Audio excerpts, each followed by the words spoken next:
If you have never heard me talk about marjoram essential oil, today we'll explore it in more detail because it's one of my favorite herbs to use in the kitchen for cooking, but also to support my digestion, nervous system, and tense muscles and joints.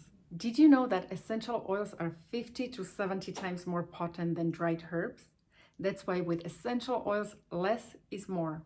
When you decide to use essential oils for cooking, for example, soup or sauce, first cook your soup. When you finish, then add a drop of marjoram. If you decide to use marjoram for tense muscles or joints, I like to use a drop of marjoram and deep blue rub, and I apply it on tense areas of my body, like neck, knees, lower back, or legs. Every essential oil can be used in many different ways for many different things. If you have essential oils at home, but you don't know what to do with them, join my newsletter list because with my tips, you will learn how to incorporate your essential oils in your daily life.